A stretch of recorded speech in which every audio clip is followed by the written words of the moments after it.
pressure looks good. Following up. Roger and roll with Atlantic. Flight outside of speed off. Yikes. You bet. Concur. We don't need any more of these. And good evening, at least if you're in the United States, that's what it is. Which camera am I supposed to click on? There it is. Y'all know the drill. Give me a 5x5. Let me know if you can hear me, and let me know if you can see a Falcon 9. How many towers are there? 4? All right. It's SLC 40 tonight, with a Falcon 9 standing by to launch some Starlink satellites. I see a ton of 5x5s in chat over there, and I also see there were like 3,000 people waiting for us to start the stream here. That was a lot of people waiting for us to start. We appreciate your patience as we work through a technical issue. Actually, a technical issue that I'm working on equipment here back at the studio to try and resolve so that Chris and Thomas don't have to deal with cameras that don't like connecting to the broadcast encoder anymore. But John Galloway for NASASpaceflight here, and we've got 2 people out in the field, or actually 2 people out at the Cape today, I think you could say, and 3 people total out in the field that will be doing some live commentary and Q&A as we do for NASASpaceflight here on the channel this evening, just under 45 minutes before the launch of this Falcon 9 carrying Starlink satellites up to whatever orbit they're deciding to send these satellites into. I don't know. We'll let the experts chime in on that one. Let's see who we've got on the line really quickly. I know we've got 2 people that drove out to the Cape. And let's see if we can start with Thomas Burkhart. Thomas, do we have you on audio here this evening? Yes, you do. Welcome, everybody, and welcome to the Cape Canaveral Space Force Station for tonight's Starlink launch, or this morning. I guess it's technically this morning, but it's a late night for us is what we're going with. I will also be joined by Chris Gebhardt, who will be joining the commentary momentarily. And we've also actually got a third person here at Cape Canaveral, not on the live stream, but Stephen Marr out here doing photography for NASA Spaceflight as well. So 3 members here on the ITL Causeway at the Space Force Station tonight. And I believe we have a 4th member elsewhere here in Florida as well. There you go. So we are going to be having some new people dial in. I think, let's see if we've got Julia on. Julia, let's see how your connection's handling tonight. Hello, everybody. I am calling you from US 1 in Titusville, is where I'll be watching the launch and commentating from today. Excellent. So we've got 4 people out there total. And y'all, if you haven't heard Julia's voice before, you probably haven't watched a fleet stream. She's our resident fleet chaser, fleet expert over there at Port Canaveral, keeping track of what SpaceX is doing with all of the recovery and support ships out there. Recovery and support ships, is that the right way to say it, Julia? I would say that's pretty correct, because in the future we've also got platforms and we're going to need to support those. So there you go. There you go. All right.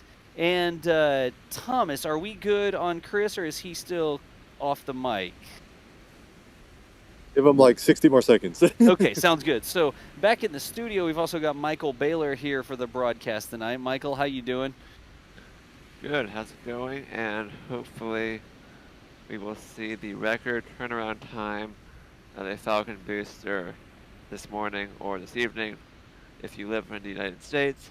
Perhaps if you are in a different time zone, it might be a more convenient hour for you, but 1:19 a.m. is the launch time in Florida today.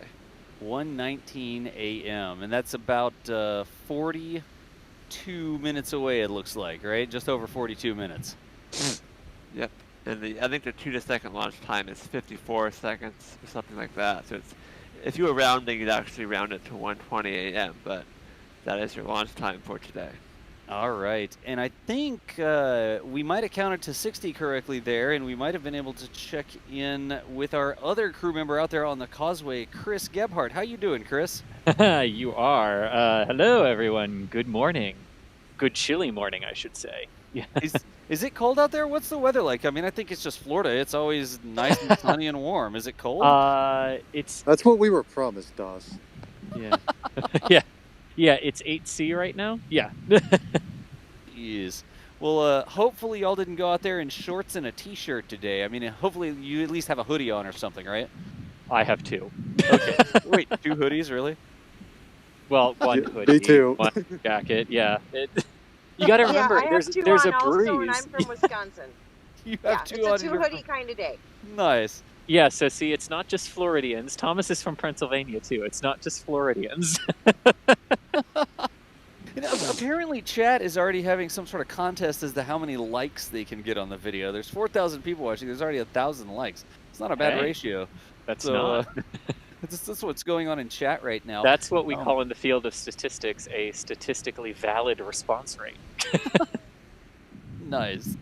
So tell us what's going on. I mean, we see sort of a rocket here. We don't really see the rocket. We see part of the structure that verticates the rocket, lifts the rocket up, right?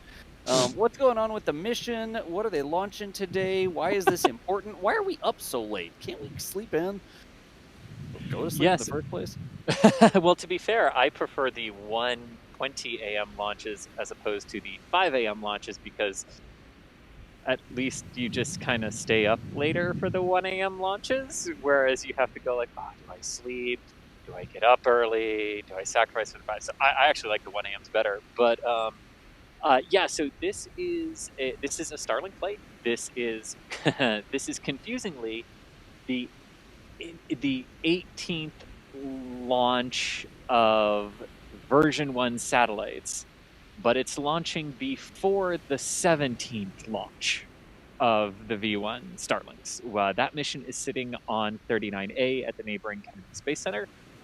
It had been originally scheduled to go first in late January, but it has had a series of issues getting through its pre- and post-static fire timelines, and continued things that they're monitoring on that vehicle that actually pushed it from a planned launch today at 5:36 a.m., 4 hours, 17 minutes after this one that we're looking at right now. And the range had actually approved that, which is huge and historic, and we'll get to that in a second. But then, unfortunately, they needed more time. SpaceX put it for mission assurance, which means there is either an issue with the ground or the vehicle itself. Sort of mission assurance is code for it's a technical problem versus them saying, like, due to weather conditions, we're standing down.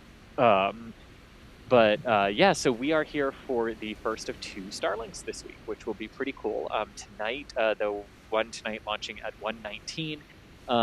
In about 38 minutes from now, we'll place 60 Starlink satellites into orbit. The first stage will attempt a landing on the Of Course I Still Love You drone ship, and its 2 payload fairings will be recovered or will be pulled out of the water for recovery and reuse if they are still in good conditions.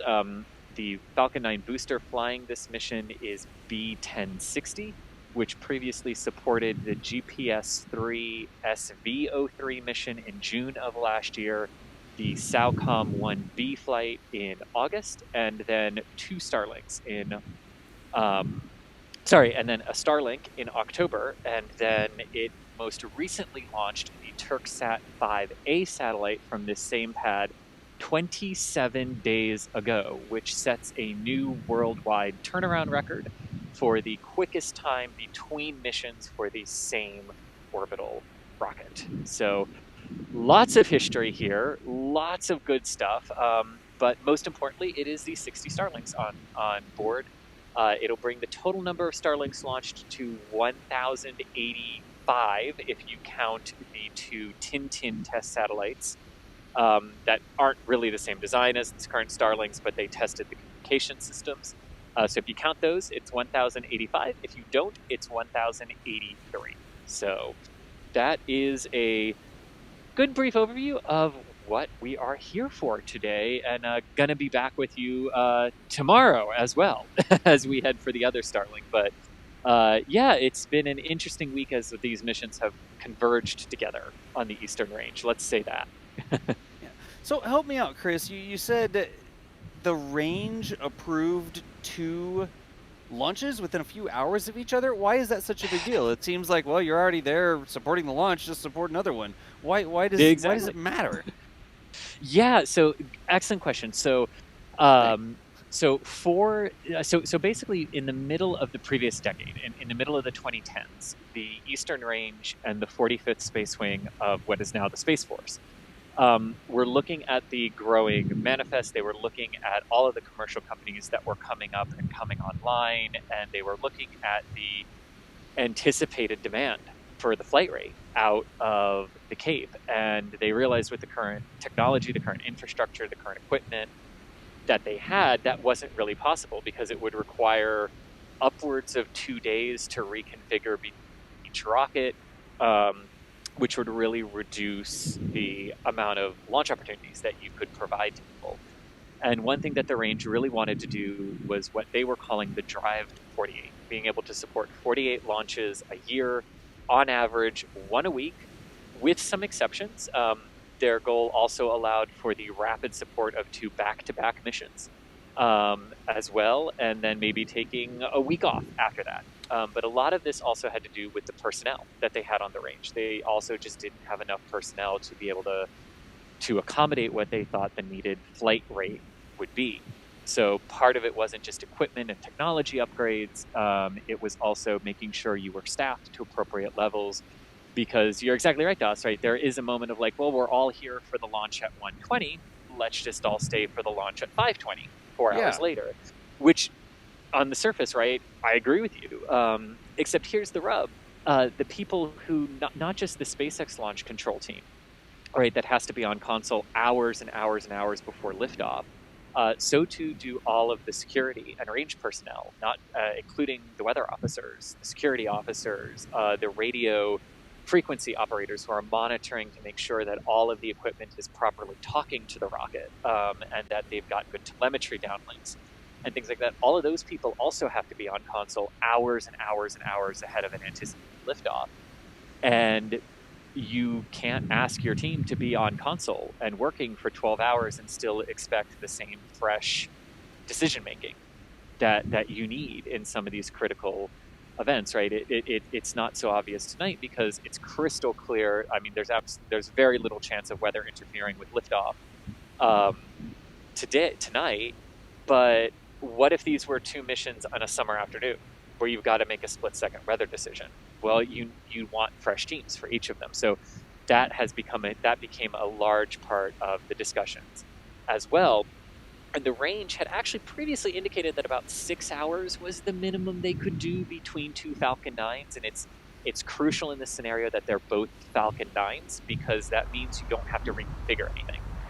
All you have to do is sort of re-aim everything at the other rocket and say, can we talk to you too on the same frequencies we were just talking to the other one? And you can streamline it that way. So there was a little bit of questioning earlier in the week when these 2 missions aligned this morning as to whether or not the range would actually approve it. Unfortunately for the range, they approved it after SpaceX had already requested to slip the other mission a day. So it became a very weird. SpaceX had already said we're not doing 2 in 1 day, and then hours later, and also the FAA had rescinded the airspace closure notices and put up the new airspace closure notices for tomorrow for that second mission, and then the range said, we approved it, which is great because it gives us that information that, hey, 4 hours between 2 Falcon 9s is actually doable now. And I purposely made this answer long because I wanted to set the stage for how meaningful and impactful this is for 2 missions in 4 hours from one another, because just a year and a half ago in 2019, the range stated it was 16 hours minimum between 2 Falcon 9s for what they needed. So they have managed to get that from 16 hours down to 4, and that's really incredible because it does open up a lot of possibilities here on the Eastern Range for the type of year we're anticipating this year, and the even busier year next year out of here. So good all around. And a quick update on the countdown.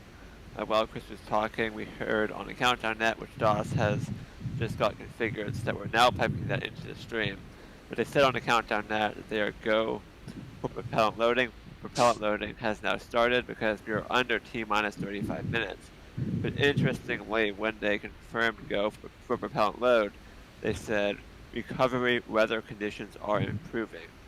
So I'm not sure if that means that it's currently no-go into recovery weather and are expecting it to potentially improve in time for launch, or if the recovery weather is kind of borderline. But normally they do not call out recovery weather in that briefing, so the fact that they did kind of indicates that they're closely watching recovery weather for this launch attempt. Interesting. Interesting. And you know what? That Yeah, weather Julia. it is better than it was a couple days ago, which is primarily why I believe we delayed. A couple days ago, we were looking at 23 knot winds gusting to 29 knots, and it has come down a little bit. Right now, offshore of South Carolina, that's the closest buoy I can actually read from, is about 19 knots with 23 knot wind gusts. So you're looking at about 5-foot wave heights, which is on the edge of where they're comfortable going. Gotcha. So Julia, when you said why we delayed earlier in the week, what you're saying is you think the other mission that's now after this, that one of the reasons it kept getting moved and jostled was recovery weather. Yeah, those nor'easters are a bit rough in that Atlantic, and they're right on that edge where when there's a nor'easter, it'll push out and impact that Starlink recovery zone. So you're looking at a situation where right now we're in the dark, and once you land a booster, you have to think about the fact that they cannot board to secure that booster until morning. So if your swells are too high and you can't say, well, we can keep that stable all night long by station keeping, that might be a factor in whether or not they're going to try and land it. Because we showed during the last mission, they pushed the envelope, right? And we can land them in higher winds, but that was also during the day when they would have a better chance of boarding as well. So there's quite a few hours before daylight. So we're talking about a bunch of stuff here. I mean, it looks like it's fantastic weather at the Cape, or at least from what we can see, and that is sounding like it's a go from the Cape. But it's, correct me if I'm wrong, it's the fact that they're trying to reuse and recover the booster that might cause the launch not to go. And they said it was improving. Of course, they're going to make the call here. They're still going with fueling and stuff. But this seems to be like a weakness in recoverable rockets, reusable rockets that expendable rockets don't have. They have to have clear weather at 2 points on the Earth, not just 1 point. Is that like a summary of what's going on here? I don't think that really matters, because, hey, we can fly tomorrow or the next day. But is it really that they can't launch the rocket because the recovery weather's not good enough? You can kind of think of it like shuttle. I mean, the launch weather could be great, but maybe one of the backup landing strips. Aha. Yeah, so, I mean, we're kind of back to that, where recovery has become so important to SpaceX to reuse the boosters, because they're not pushing them out of Hawthorne and sending them over here. They are very reliant on this fast turnaround, so this 27-day turnaround, in order to keep that launch cadence. And if you lose one, that's going to put a big snag into the launch cadence right now. Especially for the Starlinks, because they still have lots of Starlinks they need to get up there to increase the coverage over the surface of the Earth, right? Right. So, indeed, we've come to a point in SpaceX history where recovery weather very much will determine whether or not they're comfortable launching, even when our weather is good at Cape. All right. And, I see all these super chats coming in here. We're 27 minutes from launch, so we're not going to be able to answer every single question. I know this is going to be a recurring theme. There's lots of great non-super chat questions in. There's lots of great super chat questions. So let me run through some of these really quickly. Blake Parsons from Australia, thank you so much for the $38.99. It says, hey from Australia, love the streams as always. Here's some more DOS Robot Army funds. Blake, thank you so much for the support, or it seems like we're always reading Blake's name out in the streams here. And we've also got Rough Riders, another name we recognize, says, I'm here awake after midnight. Shout out to the team. Thank you, Rough Riders. Gary G, thank you for the membership. We appreciate the support. Nick Houston, $50 from Nick Houston. This was 13 minutes ago saying, love all you guys. Baylor, Gebhardt, Doss, and the new Julia. Rockets 24/7 for the win. So you got a shout out there, Julia. One of the new streams we've got you on here for a launch. Glad you're able to join us. Yeah. Let's see here. Michael Baird, we appreciate you. Your coverage of SN9 was amazing. Keep it up. We've got Moldy Space Industries at the Thomas fan club. Thomas, your fan club's here in chat today. Another Blake Parsons. This is the same Blake Parsons, actually. Another $14.99 Australian. We appreciate you. Let's see here. Colin Cleveland, we appreciate you. Sussinate. Let's see. A brown rectangle. Why there's a brown... There's a building. That's actually the horizontal integration facility that the rocket rolls out of, or it's like a barn or something like that, right?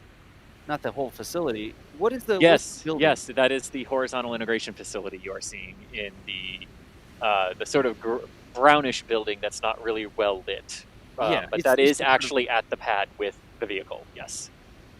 Gotcha. So there you go. Now you know why there is a brown rectangle down there. And also, Chris, we can't really see the rocket from this perspective, but that's just because the support structure for the rocket is sort of blocking our view, right?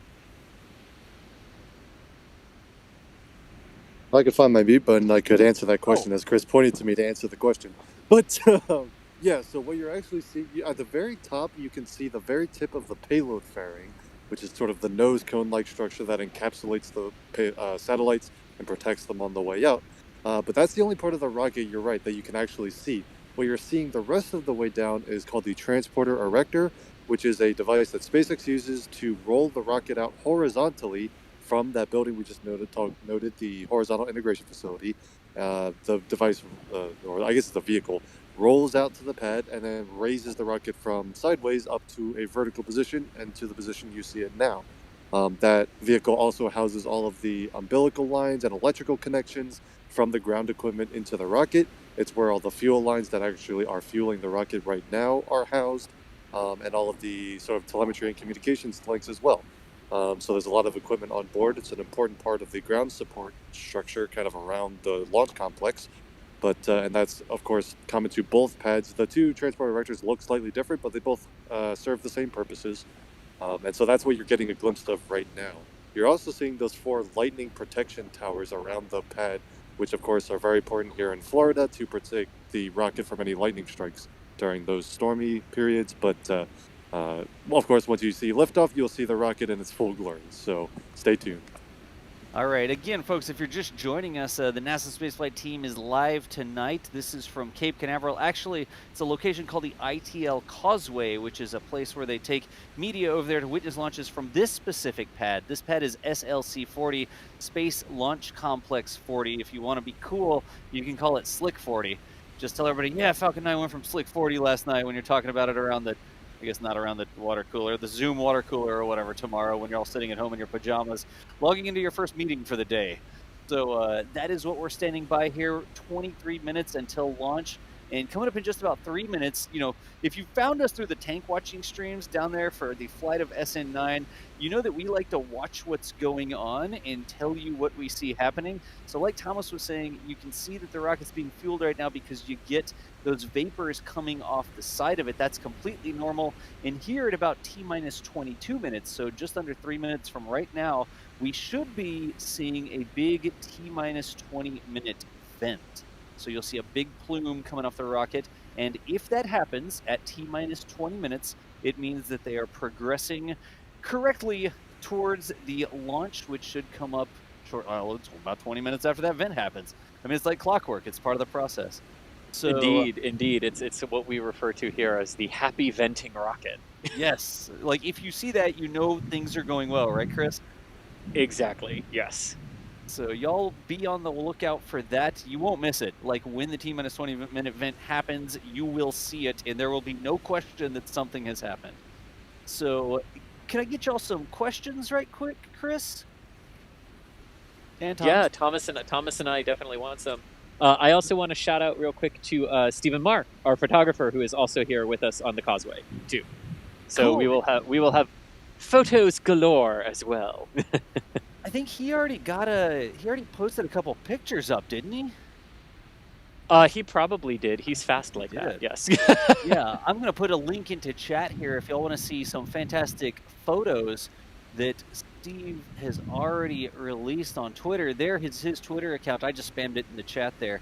But y'all give that a click and hop on over and look at the shots of the moon that he got rising out there at Cape Canaveral. So let's see. Oh yeah. The waning half moon was gorgeous tonight as it rose. Yeah. All right. I do see, folks, I see a lot of questions in here. People asking about Tesla batteries and the Artemis mission and things that aren't relevant to the launch right here. So if I have a chance, I'll come back after the launch and we'll maybe circle back to some of those. But I'm going to choose some questions that are relevant to the Starlink mission that's here this evening. It's like all the questions about Ascent 9 and that sort of stuff. I mean, it was a big event, so I completely understand that. Let's see. Oh, so this is interesting. Here you go. Brennan Griggs asked, why doesn't 39A have lightning rod towers? 40 has 4 towers. Why does 39A not have these standalone towers like that? Well, they already have the one giant tower, what's formerly known as the fixed service structure, of course, back from the shuttle program. Now SpaceX, I don't know if SpaceX still calls it the fixed service structure, but yeah, it might have a new name. But it's the giant tower that you see at Pad 39A, where the crew access arm is attached. On top of that, you will notice a big sort of white rod. And before I keep talking about that, I will point out the T-minus 20-minute event, which is currently occurring. There it is. Now, the countdown proceeding out nominally, and as you can see, it's very noticeable. You won't miss it. But yeah, so at 39A, on top of the fixed service structure is one big lightning rod, which serves the same purpose as sort of the standalone towers you see at most of the other pads here at Cape Canaveral. So 39A does have that lightning protection system. It's just sort of one big tower on the fixed service structure rather than a series of towers, Stage but 2 same RP1 load purpose. is complete. And as we hear stage 1 RP1 load or stage 2 RP1 load complete, which is good. I just wanted to add to what Thomas was saying is, so you see 4 at the Falcon 9 pad, you see 4 at the Atlas pad in terms of the lightning towers, but there's no rule that says you have to have 4. Those 2 pads have 4. The SLS pad has 3. 39A for Falcon and Falcon Heavy has 1. The Delta pad has 2, and Blue Origin has 2, right? Yes. So yeah. there's no rule that says you have to have 4, so it's not like having less gives you less protection. It's just different ways to do it that you sort of work within the footprint of the launch pad that you have. Good deal. And like I said, y'all, I promised you that when the T-minus 20 event happened, you would know it was happening. What you see right now is exactly what we were talking about, that big T-minus 20-minute event. Chris, a lot of people were asking when that started to happen, what's it for? So what are they trying to accomplish with the T-minus 20-minute event? Yeah, so at that point, for 15 minutes, densified liquid oxygen, very, very, very cold liquid oxygen, hundreds of degrees below Fahrenheit and Celsius, has been pumped into the first stage of the Falcon 9. And as things do, even though it's a colder night here in Florida, as things do, temperatures like to equalize, right? So when you pump that really densified liquid oxygen in, its temperature starts to rise, and eventually it rises above the boiling point of liquid oxygen, and it starts turning back into its gaseous, good old, it's way too cold to breathe in, but it's the same stuff you would breathe in. But they need to get that out of the tanks to make room, because not only is pressure building up inside of the tank as it turns to its gaseous form, they also need to get it out of the tank so that they have the room to pump the rest of the densified liquid oxygen into the system that's needed for the full propellant load for liftoff and first stage flight. And of note, you will see another one of these vents, a shorter duration of around the 2.5 minute mark, which is just the final purging of the stuff that isn't needed for the mission that has boiled off since this last vent that you're seeing now. All right, and again, folks, if you're just joining us, we're currently about 17 minutes away from a launch of Starlink. So the Starlink internet satellites that SpaceX has been deploying, hundreds of satellites already up there, and this is a Falcon 9 rocket on Slick 40 getting ready to carry more of the Starlink satellites up into orbit. So I know I'm the guy that keeps repeating what we're doing. Well, Now there's 3,000 more people in the stream than there were last time I checked, so I want to make sure everybody understands what we're doing. We got the countdown clock in the upper left-hand corner, and the NASA Spaceflight team is bringing you live commentary from our very own camera that's rolled out to the ITL Causeway, which is sort of a press viewing area over there, a couple miles away from the pad. We've got Chris Gebhardt and Thomas Bergen out there, also joined by photographer Stephen Marr, who you'll see some fantastic shots on Twitter. And then we've also got Julia Bergeron on the stream with us as well. She's actually at a remote site doing a streak shot tonight, I think. That's where you leave the camera shutter open and you get the rocket drawn all the way across the sky. It has nothing to do with the clothes that you're wearing when you take the photograph. Yeah. So Yeah, definitely not. But the moon might, the moon might get in the way. But we'll try. The clothes will stay on though. it sounds like an opportunity. Thomas Bergen is not related to Chris Bergen, by the way. Did I say Yeah, Thomas Bergen? I was gonna point it out once you finish saying my Oh name. my is gosh. actually Burkhardt. Bergen is my boss, but yeah, that's gonna become a meme now, so too late. Oh no, I didn't I mean, even come on, notice you I had the said two that. German people standing here, Gebhardt and Burkhardt. Well, it's Just change the first syllable. No, sorry. I don't think chat caught that. I think if y'all hadn't said that, I didn't see anybody in chat call me If out I on that. caught it, Come chat on. caught it. Come on, Daz. Thomas Berghardt, who is out there on the Cape with Chris Gebhardt. How's that? Much better, Daz. Thank you. All right. Let me see if I can grab another question here. FHM Consulting asks if we can get a Verticate t-shirt after this. I was out at the Cape once, and one of the rocket company people told me that Verticate was a real word. I don't know if that's like, go get me a bucket of prop wash or anything. But they said that it was a real word. That's what they called it, verticating the rocket. Maybe they were just pulling my leg, and now I'm repeating it to 11,000 people. Who knows? You got me. If you say it enough, it becomes a real word, Daz. So I think I we're like good. that, actually. And if you say it with enough confidence. You just got to just charge forward. Like Thomas Bergen over there. Just, out there on the Cape, Thomas Bergen. So anyways, thanks for joining us. Here is another great question I want to pass on to y'all.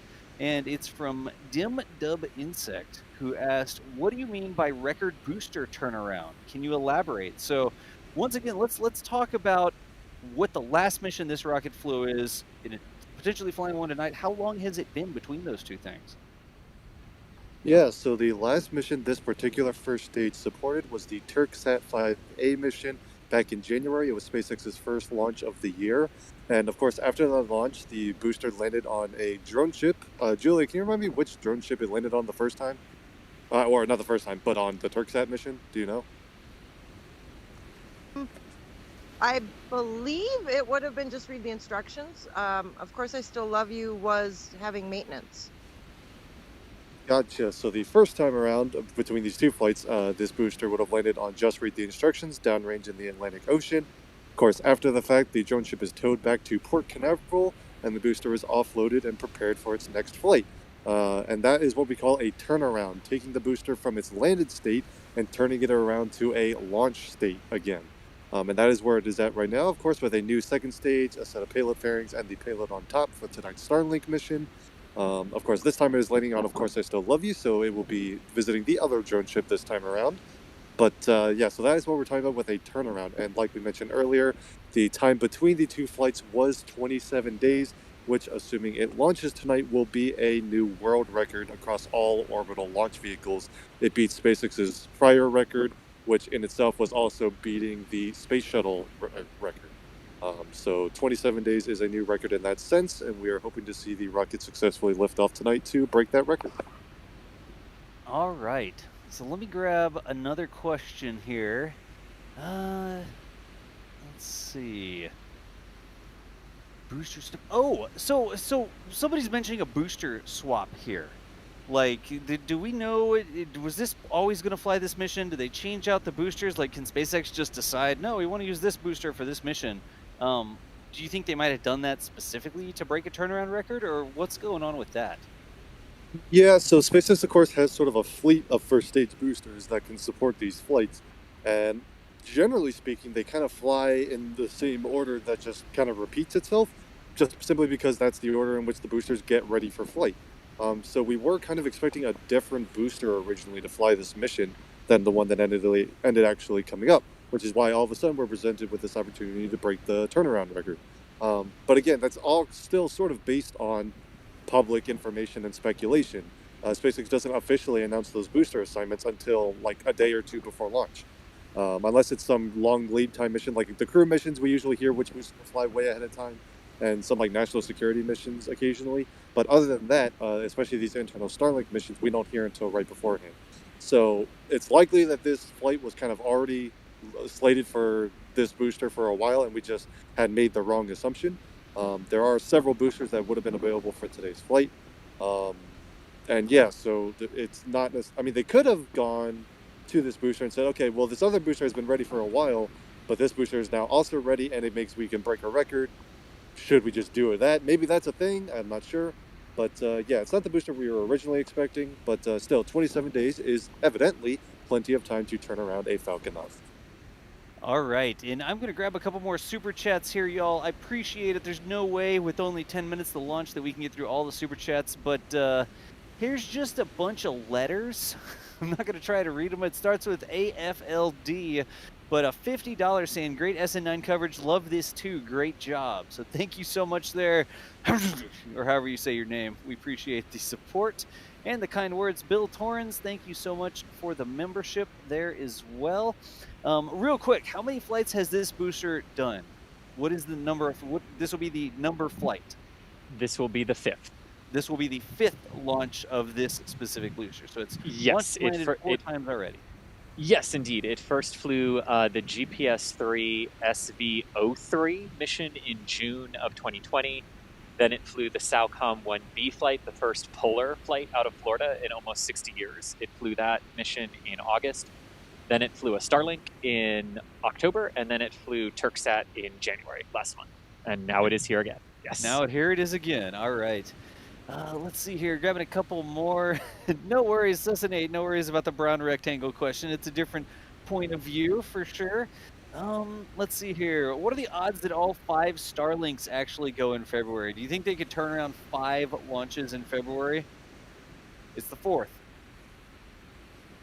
Well, okay, so I mean, I think that's just extrapolating from the fact that they won 48 launches this year. Yep. And there are no customer payloads manifested for February, so that means, well, to get back on pace, they need to have 8 launches by the end of February, which means this 1 plus 4 more in February.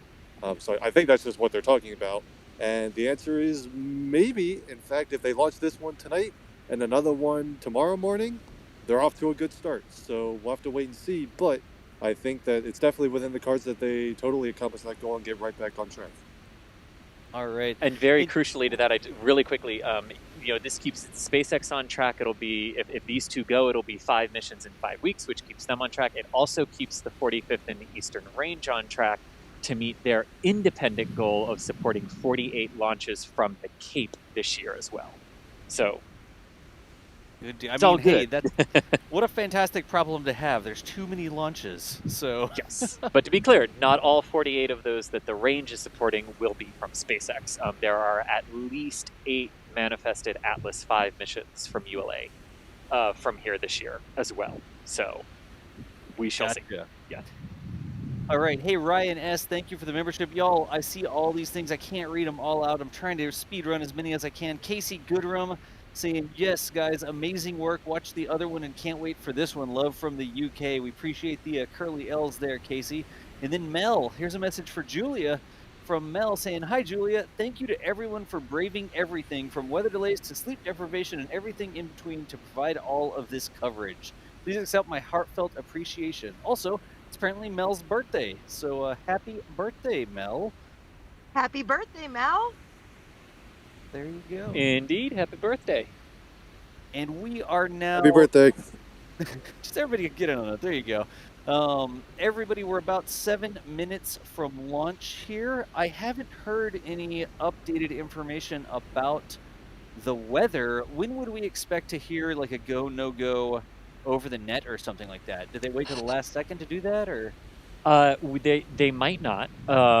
If the weather was already good when they started propellant load, the verbal recovery weather is improving might have just simply been, like Michael was saying earlier, like make sure everyone is situationally aware. of what's happening.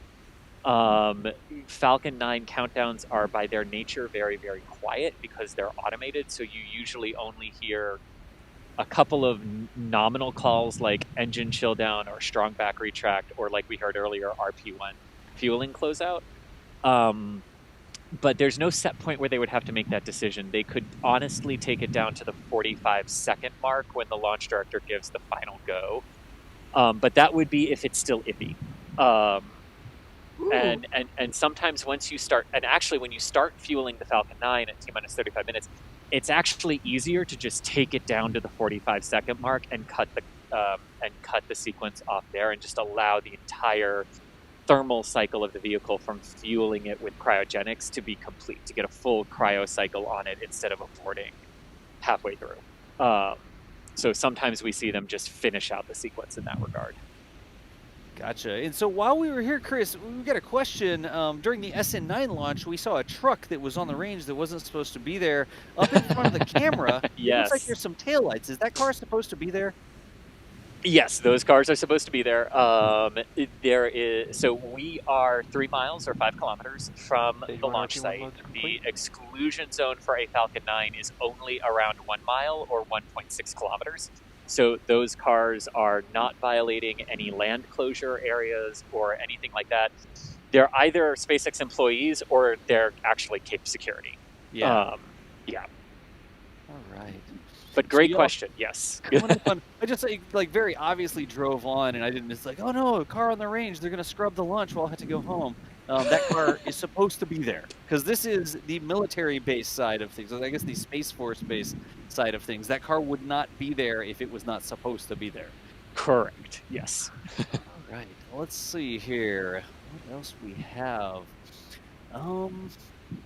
There's no way that I can answer every single one, y'all. I see so many good questions and so many questions about SN9. I know that's at the top of everybody's mind, that massive thing, this flight that we saw and the explosion on landing that we saw. So I know a lot of people asking about that. John Crane, thanks for the membership here. Let's see here. I'm actually scrolling through a ton of Starship questions. So as you're scrolling, just for what's happening right now, so we have had partial tank pressurization for the retraction of the strongback. The big strongback, the big gray structure that you can actually see that the rocket's top is poking out the top of, retracts from the 90-degree position to 88.5 degrees first, and then at liftoff it will throw itself back hydraulically to a 45-degree position to protect itself from the exhaust of the 9 Merlin engines on the base of the rocket. All right. And hey, Chris, here at just under 4 minutes, do we have that other mic set up the way we planned? Is it on, Thomas? Yes, it is on, and it's all set up, yes. Got the light and stuff? Oh, okay. Yeah, we normally keep it off. There we go. Strong back retract sequence has started. There you go. But it's ready to go, right? Yes, it is. I just saw the light come on. Good deal. Thank you.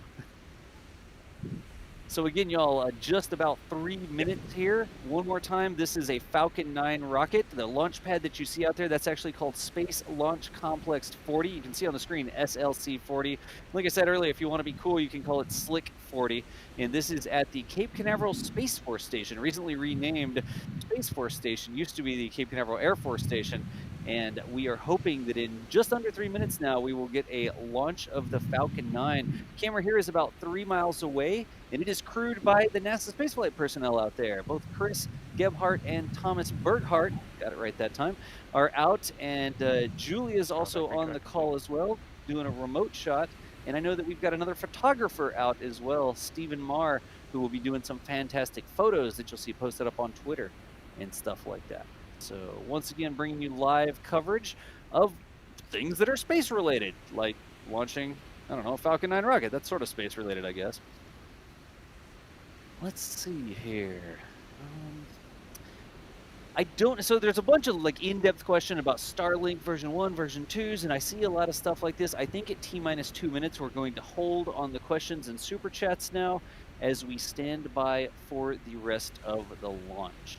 So Chris and Thomas, I will kick it over to y'all. Stage 1 LOX load complete. And there was the Stage 1 LOX load complete. So under 2 minutes now. Indeed, more milestones in the countdown being completed and checked off the list. Right now, what will be happening on the Falcon 9 rocket is stage 1 engine chill. There will be some liquid oxygen being flowed through the plumbing of those 9 Merlin 1D engines on that first stage, preparing them for engine ignition. That is not dissimilar to the engine chill we see down in Boca Chica on the Starship streams, if you're familiar with those. But so that is happening right now.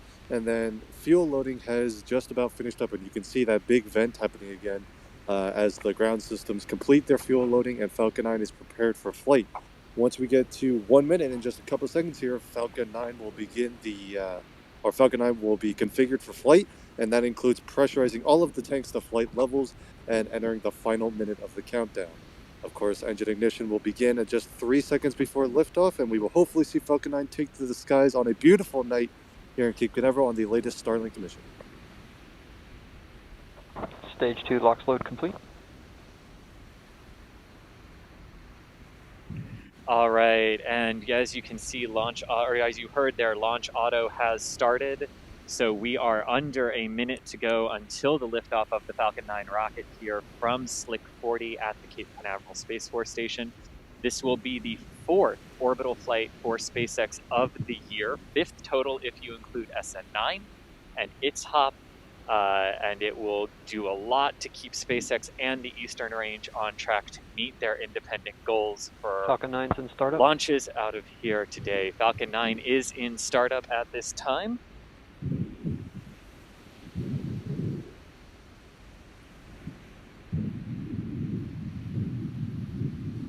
And we have ignition, and we have a liftoff of the 18th Starlink mission and the 4th flight for SpaceX of the calendar year. Go Falcon 9, go Starlink.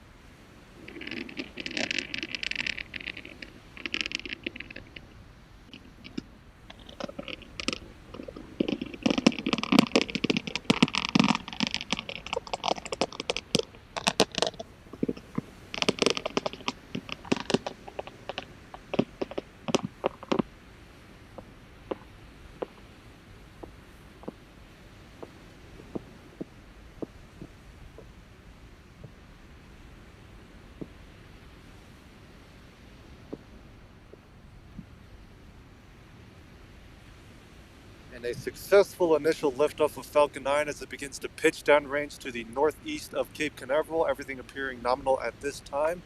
The Falcon 9 vehicle is now going supersonic and entering the regime of maximum aerodynamic pressure.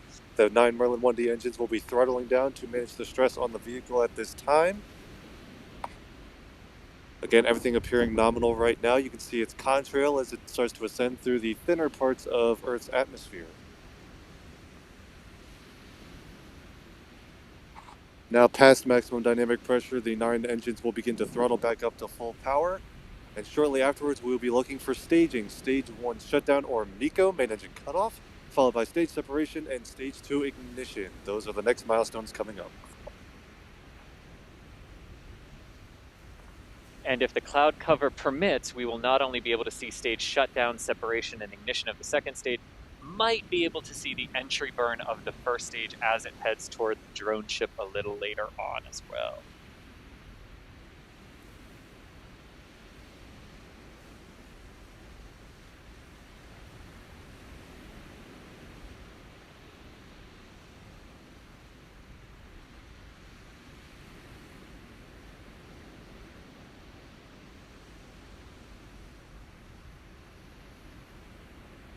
And there you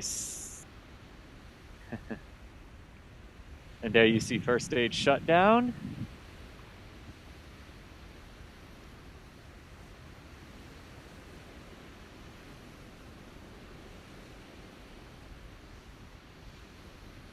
There you can see stage 2 ignition, the vacuum Merlin engine on the upper stage now burning as the first stage has completed the first part of its job tonight. Of course, the first stage is not done yet.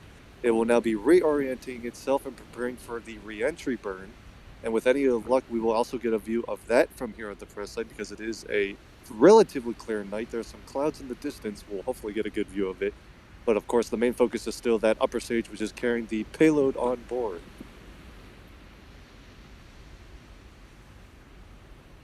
In a couple seconds here, we should have fairing separation. And right on cue, there they go. The payload fairings have now separated. They were protecting those satellites on the initial ascent, and now that they are out of the denser parts of Earth's atmosphere, they no longer need them, so we shed the weight and they drop off. Of course, those fairings should also be attempted for recovery tonight by the two Go Mystery and Go Mischief fairing recovery vessels, stationed just a little bit further downrange than the drone ship is. And y'all still have it on the track there. I can see you're still tracking the second stage as it Chris continues does. on. It's a beautiful night right now. We got a clear view. All right. Well, I'm going to keep watching that feed, and if y'all think you can see the entry burn, let me know. But I'm keeping an eye on it. Hey, I'm just making sure I'm not tracking a star this time. The entry burn usually occurs just about 7.5 minutes after launch. So we got a few minutes before that happens, but when it does, we will try and get a camera on it if we can.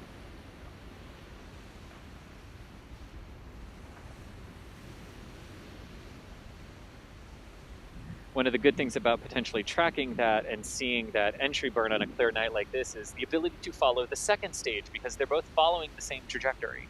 So this should theoretically make it slightly easier. Theoretically. This is why I need a robot army down here, DOS. As if he needed any more justification.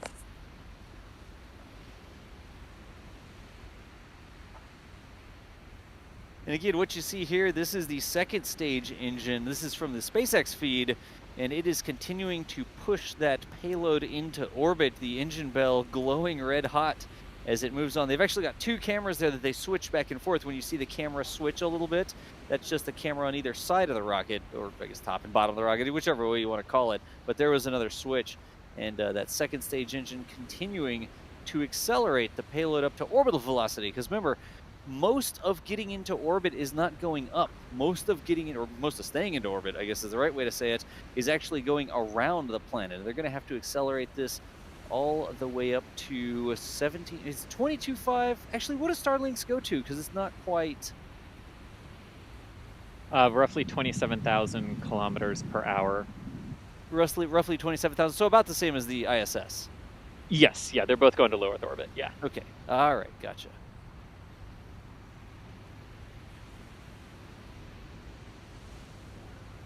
And we will see that entry burn here coming up shortly on the timeline. You can see there. We're going to be looking for the skies, and Chris is going to try and get it on the camera. And there it is. We have visual on the entry burn. And I think Chris has got it on our camera. Yep, that's the entry burn right there. So that is actually the first stage booster engine using the exhaust coming out of the engines as this first stage booster engine. Nice. Using the exhaust coming out of the engines as a sort of a heat shield to reduce, and there it just flamed out. As expected, to reduce some of the heating on the rocket itself. Makes no sense, right? You turn on the engine so that it gets cooler or doesn't get as hot. If you ever played Kerbal Space Program, you would know that that's exactly how it works. Absolutely, and we saw a successful entry burn. Of course, the first stage will coast downwards for a little while longer before beginning that final landing burn. Now that it has protected itself from re-entry, is going into the denser parts of the atmosphere. Meanwhile, that second stage, which is of course the most important part of today's mission, is continuing on towards orbit nominally. A couple minutes left in that burn. And I believe the second stage will have a coast phase prior to payload separation. Someone correct me if I'm wrong. Nope, Chris is nodding his head yes. So tonight's mission will have two upper stage burns. So there will be the completion of this burn and then a break kind of before it does a brief second burn before deploying the actual satellites. Yeah, and that's one of those really brief, like you don't even see the engine like really ignite. It's like a 1 to 2 second burn. Yeah, this is following the 1 hour payload deployment sequence for the mission. There are 3 different sequences they use. The one tonight is the 1 hour after liftoff deployment of Starlink. They have a 14-minute after launch deployment sequence, and then they also have a 1.5 hour after launch deployment sequence for when there are rideshare payloads on board as well. But here we come for the landing. Yep, you can actually see some of those waves out there. Look at the white caps. Ooh, here comes. That's a sign there's a rocket nearby. Look at that lighting up the sky. That's the landing burn right there. The rocket coming down to the drone ship. Hopefully, it's getting bright. Is the signal going to hold tonight? It looks like they have a camera or something. Oh, come on, show it, show it, show it. Here it comes. Boom. It was there. There it is. 8 minutes, 29 seconds, and 630 kilometers downrange. There is booster 1060-5, standing tall on Of Course I Still Love You. And Thomas, you know what I now can't wait to see what they got? If the cameras on Just Read the Instructions caught the landing on Of Course I Still Love You. Because the drone ships are right next to each other. Yeah. We should also point out that booster is now the world record holder for the fastest turnaround between 2 orbital missions. I guess technically it reached that record once it lifted off, but what is that? SpaceX is showing a top tier animation right now. We'll get back to that. The altitude's looks like the negative 0 Kraken and speed. Kerbal struck, but There you go. Is that going over Massachusetts? And what is that? Is this supposed to be the entire rocket spinning? So that is supposed to be that. Yeah. So the graphics are slightly glitchy based on how zoomed in they are. Yes, that is where the second stage is right now, off the coast of New York, not quite off the coast of Massachusetts, but it is Massachusetts that you're seeing there. The angle's a little weird, but that is what it is. Yes. What is it doing? It's just clearly, y'all, there's some hiccups with the telemetry here. This is not indicative of a problem with the rocket. This isn't indicative of a problem with the graphics that display the rocket. So I don't think that that's anything to be concerned. There you go. We're going to see mission control instead of the tumbling rocket. Again, that was just a graphics glitch. That was not indicative of a problem with the with the second stage. It was wacky though, that's for sure. Yeah, on the bottom right, you can see the actual stage 2 telemetry. And that is updating as you would expect it to be. So from that, it looks like the second stage is operating just fine. Is the Kraken. Apparently the second stage got Kraken striked there all of a sudden, so. Indeed. And Das, just for your guys' sake, we're still good to keep going, so if you've got questions, throw them at us, and when we get the signal to wrap up, we will let you know, and we're going to have to end it then. All right. We won't be able to stay for the hour until deployment. Yep, sounds good. And again, folks, to remind you, when we're going through the launch and stuff like that, I saw super chats and stuff coming in. I saw questions coming in. We'll see if we can answer some more of those here, but we usually put a pause on that during the launch. The cool thing about this shot, so this is SpaceX mission control, and you can actually see part of the rocket factory back behind them. There's some engines on an octaweb there at the entrance with the Dragon capsule hanging behind, and then they're actually making the some of the Merlin engines back. If I'm squinting down to see, I think that is the Merlin assembly area, if I'm not mistaken. But this is in the background of their mission control there, all the way out in California. Let me grab a couple of these. Maxwell Gately, thank you so much for the $9.99, saying you guys are the best. Thank you for being awake and broadcasting for the last month plus. It feels like Das, Das, I think we can say thank you to you and Michael for that as well. Yes. Well, we've definitely had a blast doing it, and my voice is still working, so that's good. Not stop yet. Always good that your voice is still working. Yes. Jason Brooks. But Das, if you take a look at the screen, I have your favorite shot lined up for. Oh yes. For there you go. The running NASA spaceflight joke is that this is my. It's not a joke. I'm serious about it. Yeah. This is my favorite site on launch day at T plus whatever. It is a launch pad that does not have a rocket on it, meaning that we just got to see a rocket launch. And this mission's not over yet. They still need to get all the way up there, do that last little puff burn, and deploy the satellite. So still, it's not a success yet, but we did see a successful launch. We saw a fantastic landing out there on the drone loss ship. of signal, Bermuda. And apparently they're expecting to lose the signal from Bermuda there. You'll hear some call-outs like that on the net.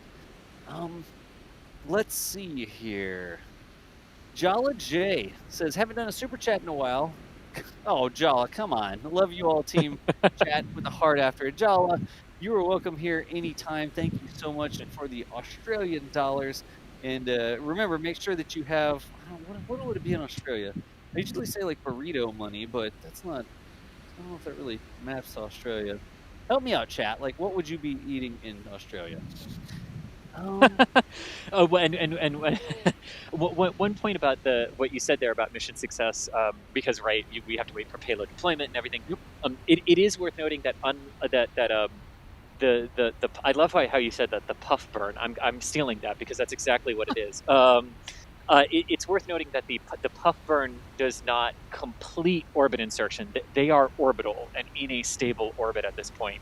The puff burn is timed for roundabout apogee, so that you can raise the perigee of the orbit just a little bit more, but not. But it's not like Starliner, which is dropped off suborbitally and then has to do a burn to get itself into orbit like that. It's in orbit right now.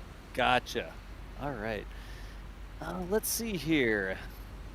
Got a couple other questions. Wow, I don't actually know this one. This is from Roseanne Devasto saying, what is the lowest ground temperature that's okay for launch? So it's a great question. Varies from rocket to rocket. The Soyuzes can launch in blizzards. They're tanks, basically.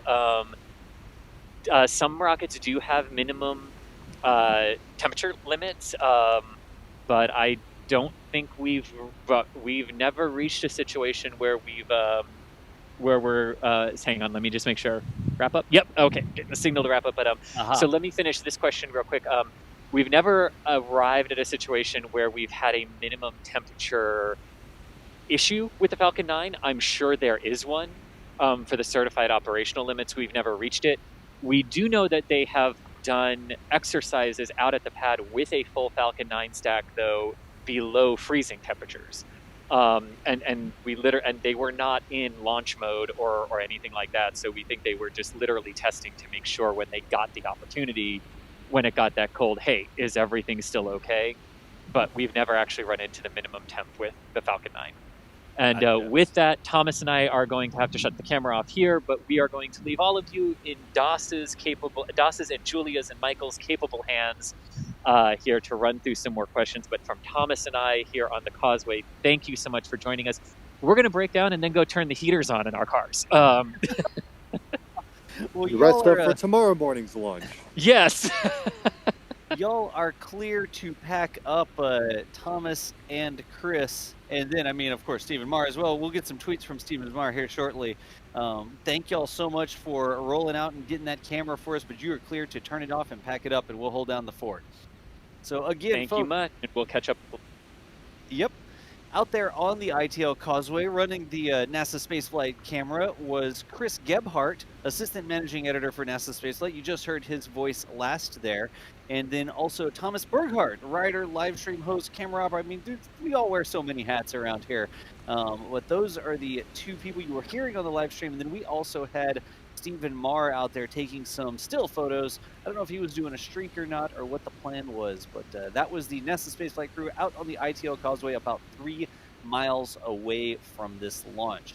So I've switched back over here to our fleet cam. This is the live camera that we have 24/7 at Port Canaveral watching SpaceX activities. And I'm hoping that I'm sort of telegraphing the question that I'm going to ask for the person I'm going to ask it to. Julia, you still on comms with us? I'm still on comms. Okay, so we just saw the Falcon 9 land on the drone ship out there. It's going to come back here into Port Canaveral, right? Yes, it will. So Let how... me guess.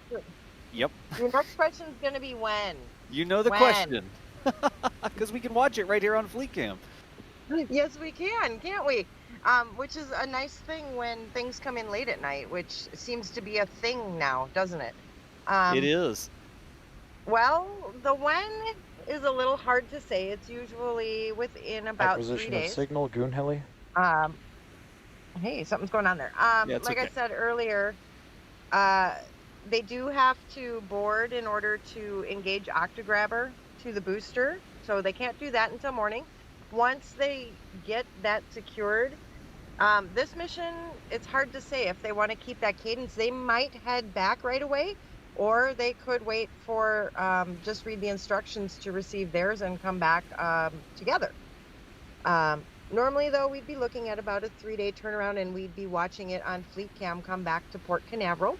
I used to say during daylight hours, but that is an envelope that we're pushing as well. On the recovery side, we had Transporter 1 come back at night, in the evening. Yeah. So we've seen, I mean, we saw them, they put the booster right there on the middle of the drone ship, but every now and then when it comes back into port, it's no longer where it was when we saw it land. So is that due to the timing there? You said they can't board at night. Sometimes it's too rough for them to safely get aboard. Like what happens there? Yeah, so that is the assumption that when the booster shifts, it is during that time before they can board. Once they have Octograbber on there, Octograbber is quite the tank, and that doesn't tend to move. So wherever we see it come back into port on the drone ship, that is how far it moved in the time between when we watched it land on the live stream until they were able to board, open up the garage, and roll Octograbber out. Good deal. And we just, Michael zoomed the Fleet Cam in. Fleet Cam is one of our robotic cameras that we can control remotely. He just zoomed in on the bumper there at Port Canaveral. So when the drone ship comes back, that's a special bumper that they have because the side of the drone ship is actually like an aircraft carrier. The landing deck actually hangs over the, oh, what's the right term, Julia? The body of the ship is the main part of the ship. Well, in this case, we can just simply say barge. I mean, the barge. It hangs over the barge. Hanging over the barge, hanging over sort of the hull of the barge, the side of the barge. And so they have to put this bumper in so that the concrete dock doesn't mess up the side of the landing deck because they want a big surface for the Falcon 9 to land on. And they have to have that little bumper in place. And the crane you see there's a little bit of a crane on the side. It's got a bunch of wheels on the bottom, if you can see that. Not the big white crane. Michael, back up a little bit and let's get the port crane there. That crane is going to be the crane that they'll use to pick the Falcon 9 off of the drone ship and put it over there on the side where they process it and then lay it back down again and roll it off on the transport and stuff like that. So there's the big, not the container cranes, the white cranes on the left, but the red and white crane on the right hand side there. That is the port crane that'll pick the Falcon 9 up off the drone ship and put it either on the stand or just straight lay it down with the help of some other cranes, and then they roll it back and they do it again, hopefully for a 6th launch? How many launches there are? Because this was the 5th launch, so if they process it, then it would be a 6th launch, right? Yeah, I think I got it right.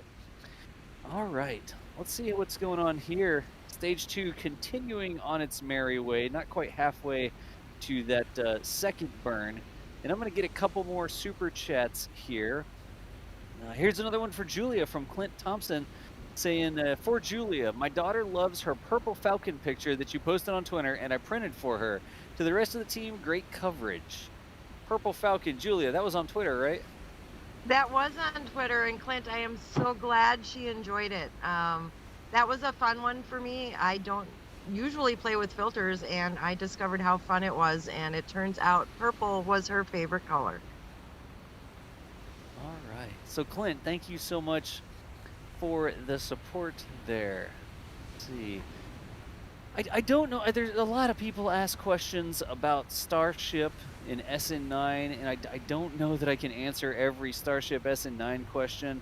Let me say, if there's something I can answer in like one sentence, I'll try to get that, but I don't want to go too much into Starship here because we're going to do a special stream this weekend on that. We're going to do a Starship update on Saturday and talk through the latest updates on what's going on and have like an hour-and-a-half Q&A for that. So Christopher Kopp, here's a question about Falcon 9 saying, what happens to the second stage of Falcon 9? So the second stage is one of the very few parts that isn't reused. They actually will either put that in a parking orbit or it burns up in the atmosphere. And if I'm not mistaken, the ones for Starlinks pretty rapidly re-enter. They don't go up into a higher parking orbit like a GTO or something. Michael, am I right on that? Sorry, what's the question? About burning up, like the second stage burns up in the atmosphere.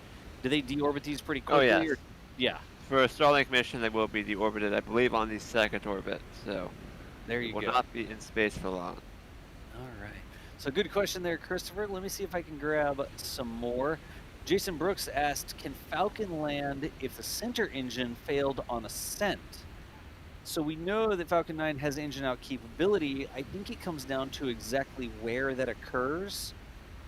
Yeah, the center engine being lost would be a big problem for landing.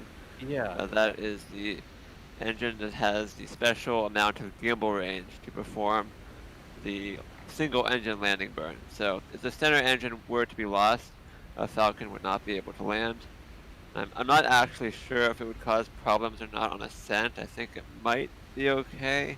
I know Falcon has multiple engine out capability on Ascent, but I'm not sure if the center engine is a requirement on Ascent. I'm not positive. I don't think so if I had to guess, but without a doubt, it is a requirement for landing.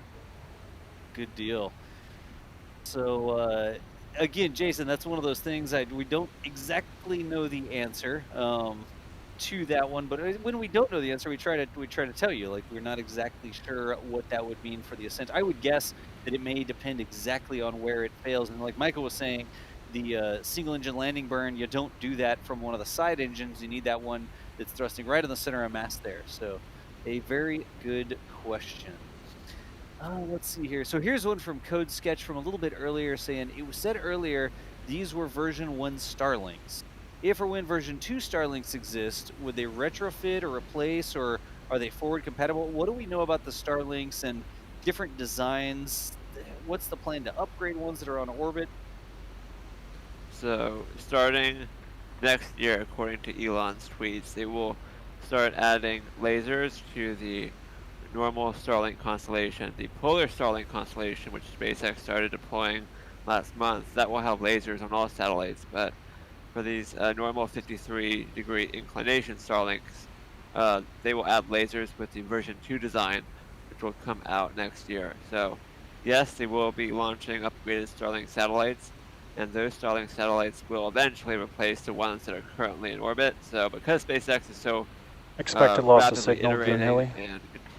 and continuing to launch satellites, it won't take them that long to replace the current constellation. If we notice, over 1,000 Starlink satellites in orbit now, with Starship coming online, with SpaceX rapidly increasing their launch cadence, they will be able to, within a couple of years, replace the current constellation. All right. Let's see here.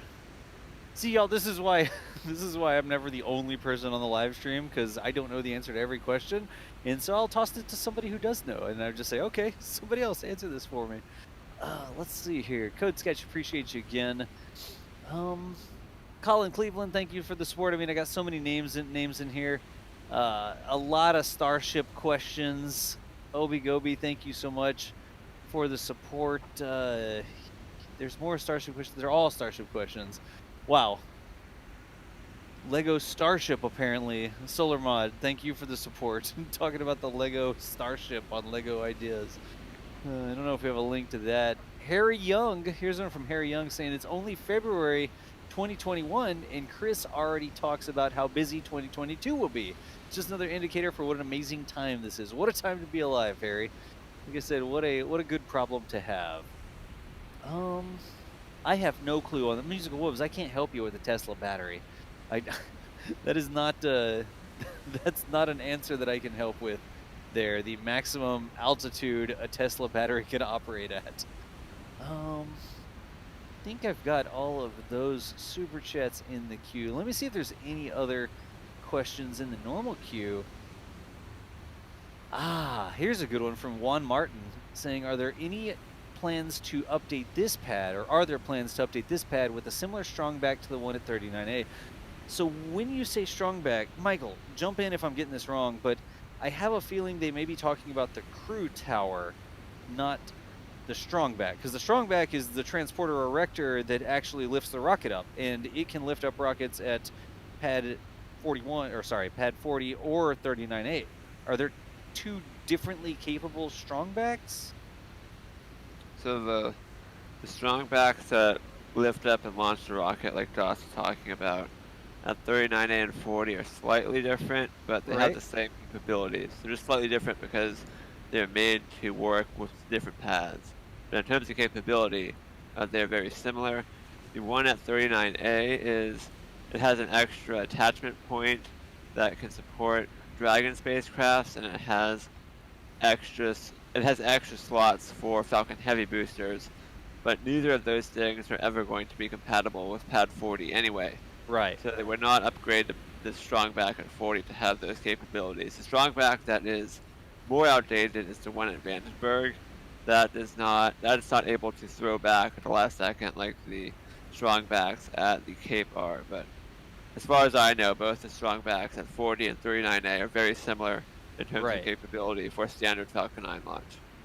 And if you were, Juan, talking about the big tower next to it, that tower is a holdover from shuttle days. It's part of which supports shuttle. Was that same tower up there for Apollo as well? No, it was different. Well, I might be incorrect on that actually. But anyways, the big tower that's there is part of the crew support structure where they can actually have crew go up and then board the Crew Dragons, and they will only launch Crew Dragons from 39A. They do not launch them from 40 because they don't have a way for the crew to get up there. And we're not aware of any plans to build a big crew access tower like that at 40, right, Michael? Correct. And for the Apollo missions, the tower was part of the mobile launch platform, versus for the shuttle they built the fixed service structure, which has now become the launch, the crew access, the tower that supports the crew access arm for SpaceX launches out of 39A. So it has a lot of heritage behind that tower. Yeah. Go ahead. What's up, Julia? I have a fun little fact for you, though. Sure. There is a plan that's sitting on a shelf just in case 39A was to become unavailable, that 40 could be converted for crew. Really? So let me guess, they're going to take them out there on a lift and just bring them up in one of those really tall lifts. No, it would be more like doing, the survey's already been done to ensure that that pad could be crew rated if they had to add a tower to support a crew access arm. So they've done the homework. There's a plan there. Should it ever be needed, we'll call it Plan B. But hopefully 39A remains just the way we see it here now, and they never have to call upon it. But should it be needed, there's a plan.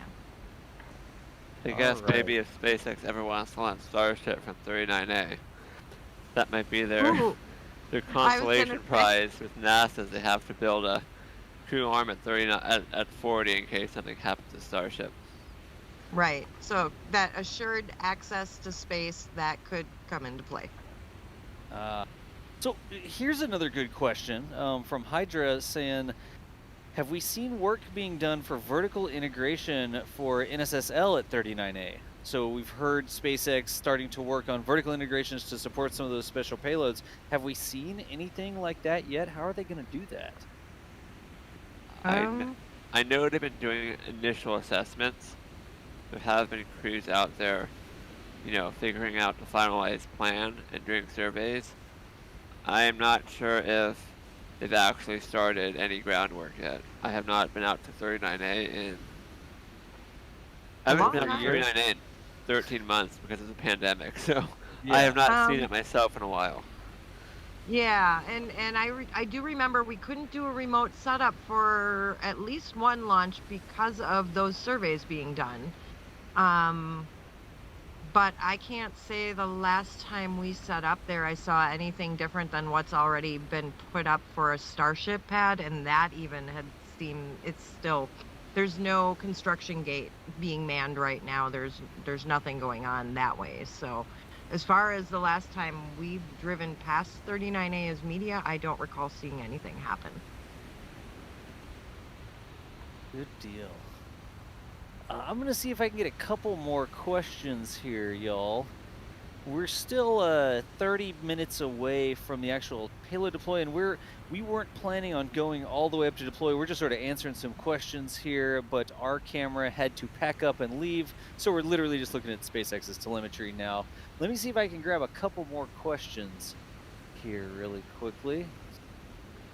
Here's one from EcoDen, and we sort of talked about this a little bit, saying, is it true they do the entry burn, not only to bleed off velocity, but also to use the exhaust to literally cool the bottom of the rocket from re-entry heating? And that is a real thing, right, Michael? Yep, the entry burn is basically a heat shield for the first stage. So that is a true. That's not just somebody pulling your leg, Ecodin. Thank you for the question. Let's see here. Here's a good one, and we don't know the exact answer to this one, but Benjamin Fogel asking, what components are replaced post-launch to prepare the booster for the next launch? Has SpaceX ever publicly said, oh, well, yeah, we have to swap out all these lines because they go bad, or really, we don't know of any specific part that they have to swap out because it's designed to be reusable, right? No, if there is anything, it's extremely minor. I mean, this booster flew 27 days ago, so yeah, it's not anything substantial. You know, I'm just reading some of these out. We've got the SpaceX telemetry and the time on the bottom, so we can't display the questions on the bottom of the screen right now, but I'm just reading them out, trying to get some from a little bit earlier. This is a great question for Julia. Julia, can they deploy the Octograbber at night, or do they also have to wait until the cruise board before they can operate the Octograbber? Do we know any? Is there any official information on that? There isn't anything official that has been stated. It just seems that historically they have to be on board to deploy it. I know we've seen GoPro cameras all over Octograbber, so they've got views of it. It could be technically remotely operated, like Michael remotely operates a camera from California. It could be remotely operated from there, but I think they still choose to wait until crews are on deck to visually verify it with their own eyes, especially if the crush cores have been used. Right. Because nobody wants to be the robot driver that tips over the booster that landed. Yeah, that makes sense. And we've seen that at port whenever they're processing things. It's almost like they have spotters around the Octograbber, and they're sort of managing cables and watching the corners and that sort of thing. So maybe even though they have the robot there, they actually have people there watching what's going on. Again, we don't exactly know the answer to that one, but just what we've seen in port, they almost always have spotters watching what's going on. And I think that makes good sense, Julie. You don't want to be the robot operator who, from 3,000 miles away bumps into the leg and tips the entire rocket over after it's completed its 5th landing or whatever, right? Exactly. A lot of people asking, what is Octograbber? So that is something you can see on the fleet cam a lot of the times when the drone ships come in. Give us a rundown on what we mean when we say Octograbber. Why is it even called Octograbber? Oh, well, Octa meaning OctaWeb. So it actually has 4 arms that will attach to the same attach points that the booster uses when it's sitting on the launch pad. And what happens is it lives in a garage, and of course I still love you, and just read the instructions. It has a cable that goes to its power station, and what they will do is remotely roll it out. Much like a tank, it rolls on treads, and it is designed to fit underneath. It sits very low. So another question I often hear is it magnetized to the deck? Nope. As far as we know, there's no magnets involved. It is literally it's low to the ground, and it's very heavy. It's just heavy. Those 4 arms come up, they attach to those 4 points, and you consider it basically glued to the deck at that point. The only thing that could maybe possibly tip Octograbber is rough seas.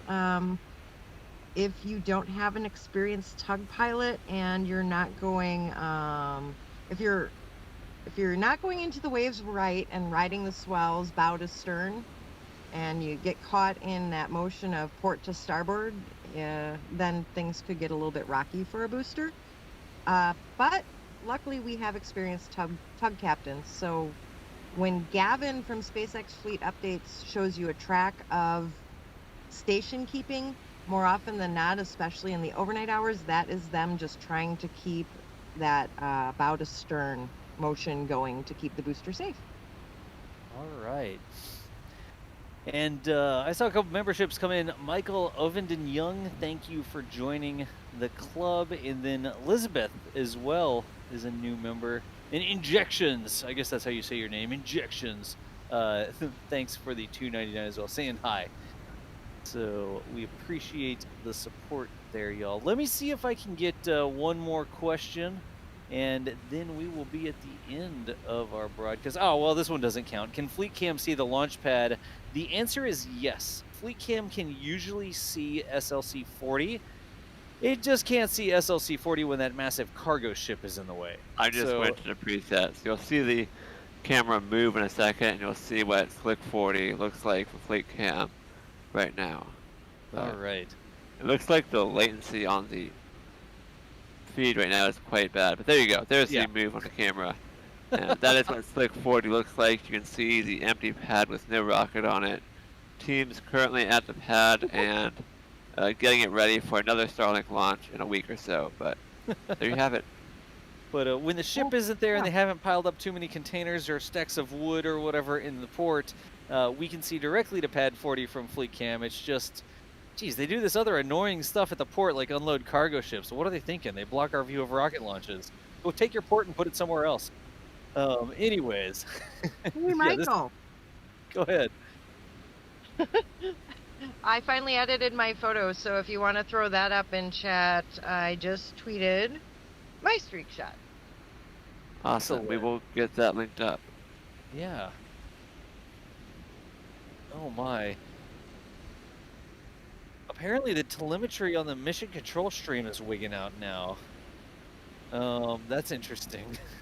I'm not sure what's going on with the SpaceX telemetry, but on the mainstream it seems to be okay, but something crazy is going on the mission control stream right now. It's like blinking and showing a tiny Falcon 9 on occasion. Acquisition of signal Anyways, reef. let's go back to the telemetry that's not completely broken. There we go, much better. Let me see here. If I can get one more question. Oh, wow, here you go. I like this one. Talking about the record turnaround time. So this is the fastest turnaround time they've had for you got to make the orbital class rocket because it doesn't go to orbit. It just pushes a payload on its way to orbit, and the booster itself doesn't actually make orbit like a space shuttle does. So you get people mincing words to say, well, the space shuttle flew like this, but it wasn't an orbital class rocket. The theoretical fastest turnaround time for a Falcon 9. What do we think the theoretical fastest turnaround time for a Falcon 9 is? Do you think we'll see sub 3 weeks? What do you think, Michael? I have a lot that I want to say about that, but what do you think first? Well, sub 3 weeks, yes. I mean, that we just saw under 4 weeks, so I think sub 3 weeks is probably possible. The limiting factors are currently a drone ship time, so it's about a 4-day trip back from the recovery zone to the port. Of course, if they're doing an LZ-1 landing, if they're coming back to land, that can be faster, but most launches these days are drone ship recovery. So assuming a drone ship recovery, it's 4 days back to port, then a day or two of processing in port. So we'll just say a week of getting the booster back to the processing hangar.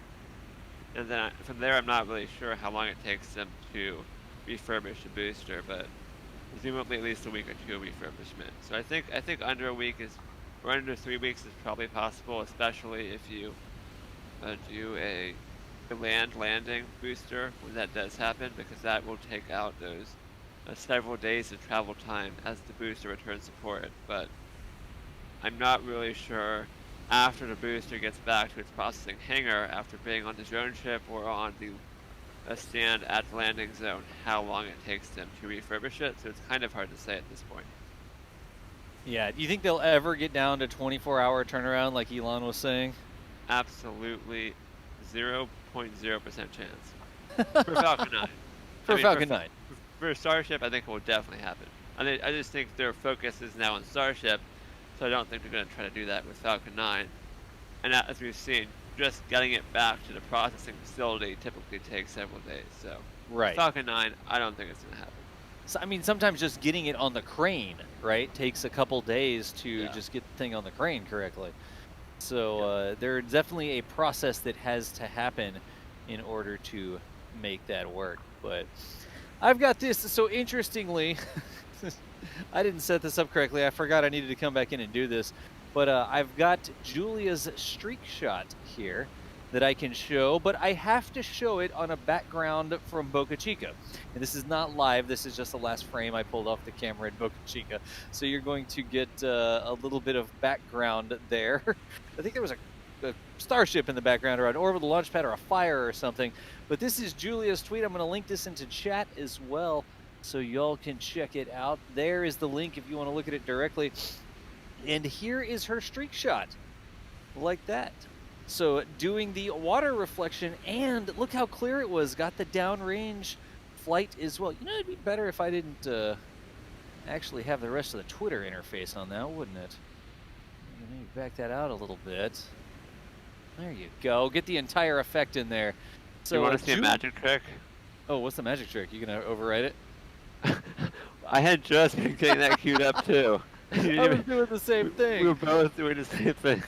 You want me to switch to the other scene and you can put it over? If you want, you can. Go for it. Put it up. Here it comes. Okay. Oh, mine overrides it though. Mine wins because it's the top source. It's on top of the overlay. Here you go. So there's the actual streak shot shown from Michaels, and either one of us can display things like that. So apparently we were not communicating this evening as to who was actually Inback engine chill has begun. And there is an inback engine chill. I will remove the photo because they are actually about to do the second burn of the second stage to circularize the orbit.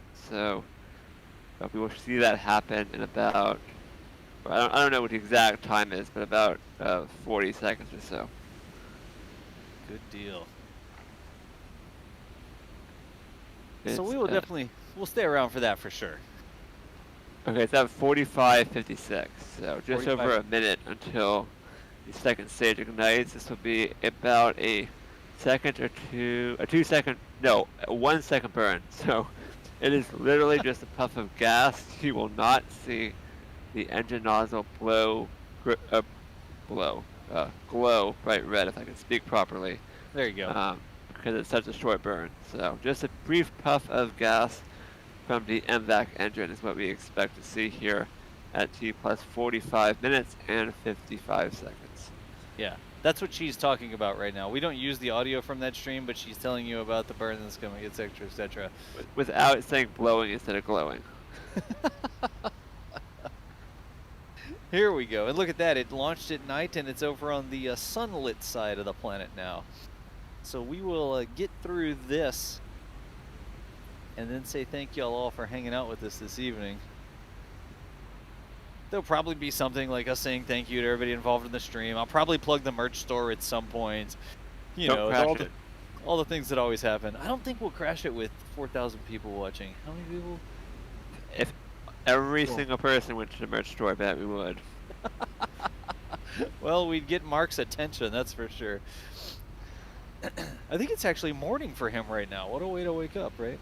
Yeah, and it looks like, oh, here it goes.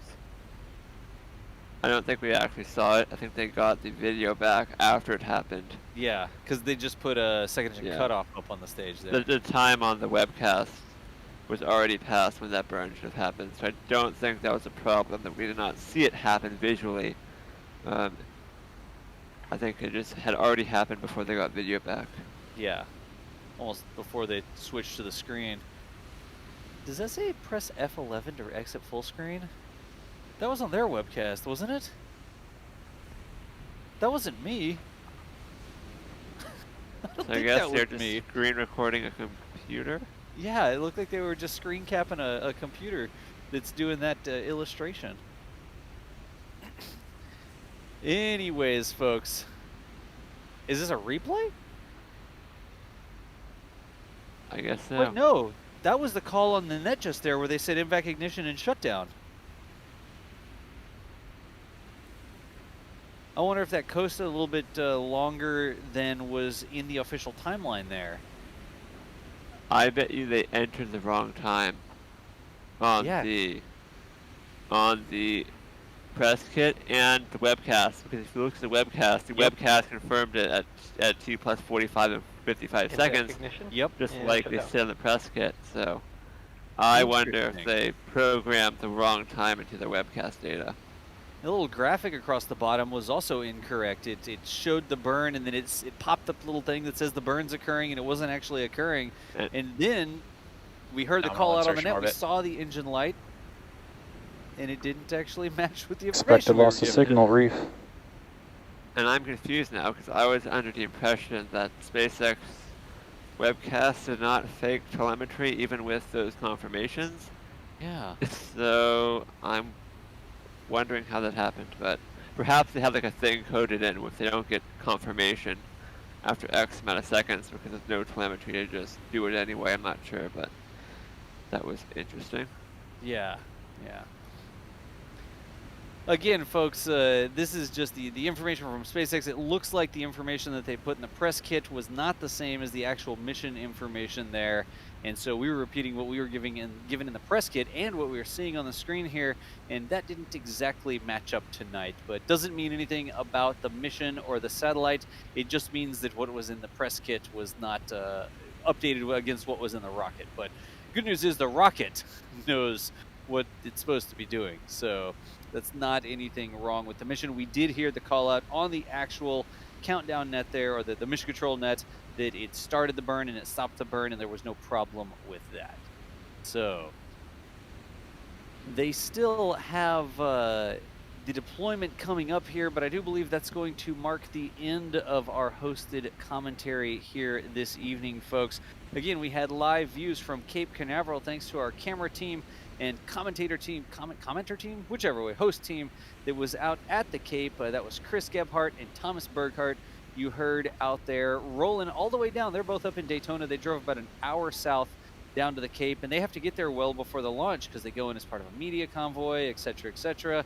And massive thanks to them for rolling out this evening, late at night, past midnight on the East Coast, to bring us that live view of the successful launch of the Falcon 9. And then also SpaceX sharing the successful landing out there on the drone ship. Like Julia said, hopefully the teams get out there in the morning and secure that booster so that in just a couple of days we can see it coming back into Port Canaveral via our live fleet cam. Which, if somebody wants to link that up, one of the mods maybe link that up into chat, just a link to the fleet cam stream. Because when we shut down here, you can continue to hang out over there if you just want to keep chatting with cool space people. Also on the broadcast this evening, Michael Baylor, thank you so much for the help back in the studio. Appreciate you as always. No problem. And I'm telegraphing this for the other person who is joining us tonight with the awesome streak shot. Julia, thank you so much for joining us this evening. Oh, thank you for having me. It's been a while since I've been on stream, and thank you to all of our newer viewers who have joined us from all that Starship coverage you guys have had. Yeah, absolutely. The streak shot is absolutely fantastic with the reflection on the water and the second stage going. It looks like a fantastic night for a rocket launch. So glad you were able to share it with us. I'm so glad I could share it with you. All right, y'all, that's the voice of Julia Bergeron. You've heard her on a couple fleet cam streams with boosters returning to port, but she is the resident NASA spaceflight fleet chaser, fleet expert. She knows everything that's going on with the fleet out there. You can find her on Twitter at Julia_Bergeron right there. So fantastic having her on the stream tonight. Did we get some photos from Stephen Marr as well? I know that Stephen was out there. I'm not sure positive he's got those photos back or tweeted yet, but we'll be looking out for Stephen Marr as well. He's another photographer that was out there at the Cape. There's his Twitter, SpaceCoast_Steve, missing the E at the beginning of Steve there. So if you're looking for more cool rocket pictures, he is a follow that you'll want to have. And then back here in the studio, my name's John Galloway. I'm the guy who talks a lot. A lot of people sometimes say I talk too much, but it's sort of, my deal to keep the webcast going here. If you've joined the stream and I did not read your super chat, I do appreciate it. We can never get through every single super chat, and I do know that there were a lot of super chats with questions about Starship and stuff like that. We are doing that Starship update this weekend on Saturday, so look for us here on this channel at 3 o'clock on Saturday for NSF Live, our weekly live Q&A show where we answer all sorts of questions across the board. So we will definitely be looking for that on Saturday. And one last thing, I'll show you this because I just got this set up. If you're interested in supporting our broadcast, not doing super chats or anything like that, but you want to get some cool merch, we do have a merch store where you can get such fantastic things as Texas tank watching merchandise. We got the dual Starship logo up there, the wind hop hats and stuff, some aerial photography you can get prints of. Where's the one I'm looking for? We didn't need it tonight. Here you go. Our Eat, Sleep, Scrub, Repeat shirt. If you ever just want to dare a rocket to scrub, you can wear the Eat, Sleep, Scrub, Repeat. But we didn't need it tonight. We got that launch of the Falcon 9, and we were able to... The boss is yelling at me not to crash the store again. So please don't crash the store. I'm not going to click on anything, because if I click on it, it might not come up. But we appreciate all the people showing up for our streams tonight, and hope that we will see you on the next exciting episode of whatever it is that we're going to be covering next. Probably another Starship, Starlink launch tomorrow. Not Starship, another Starlink launch coming up tomorrow. But for now, NASA Spaceflight crew will be signing off the commentary stream. If you want, you can keep hanging out over there on Fleet Cam. But for the evening, thank you so much for joining us, and we will see you nerds later. Good times.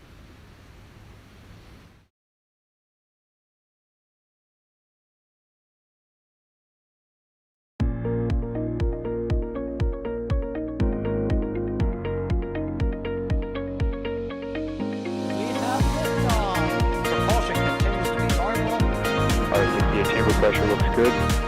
Calling up. Roger, roll, Atlantic.